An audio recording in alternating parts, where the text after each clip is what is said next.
Promotions, collaborations వీటికి సంబంధించి ఏమీ ఎంక్వైరీ చేయకుండా ఎందుకంటే ఒక అడ్వర్టైజ్‌మెంట్ చేసే వ్యక్తులు చాలా ఎంక్వైరీ చేసుకుంటారు.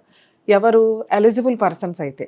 లేదా దానికి సంబంధించి వాళ్ళ వాళ్ళ మధ్య మనం అంతకుముందు కూడా చూస్తాం. సినిమా వాళ్ళు ఎవరైతే హీరోసో, హీరోయిన్సో అడ్వర్టైజ్‌మెంట్ చేస్తున్నప్పుడు ఏదన్నా దానివల్ల డ్యామేజ్ జరిగితే వాళ్ళ మీద కూడా కేసులు రిజిస్టర్ అవ్వడం అనేది మనం చూసాం. కానీ ఈ సోషల్ మీడియా వచ్చిన తర్వాత అసలు వాళ్ళ ముక్కు మొఖాలు కూడా తిన్నగా తెలియవు. ఏవో వీడియోలు పెడుతూ ఉంటారు. టైమ్ పాస్‌గా టీవీ ఛానల్స్ చూడడం మానేసో, న్యూస్‌లు చూడడం మానేసో, ఈ రోజున ఇన్‌స్టాగ్రామ్స్‌లోను, ఫేస్‌బుక్‌లోను రీల్స్ చూసుకుంటూ టైమ్ స్పెండ్ చేస్తున్న జనాల పర్సెంటేజ్ ఎక్కువైపోయింది. వాళ్ళేదో చూస్తున్నారు. దానివల్ల లైక్స్ ఏవో వస్తున్నాయి. ఇక వీళ్ళు ఇన్‌ఫ్లుయెన్సర్స్ కింద అవతారం ఎత్తి ఇక వేటికి పడితే వాటికి అడ్వర్టైజ్‌మెంట్ చేసుకుంటూ వెళ్తున్నారు. ఇక అవి వాడతారా? వాడరా? ప్రజలు ఎవరైతే కస్టమర్స్ ఉంటారో, కన్జ్యూమర్స్ ఉంటారో వాళ్ళే జాగ్రత్త పడాలి. వీళ్ళు చెప్పారు కాబట్టి వాడతాము అంటే ఇక్కడ ఎవడో రెస్పాన్సిబుల్ కాదు అనే స్టేజ్‌కి వెళ్ళిపోయింది.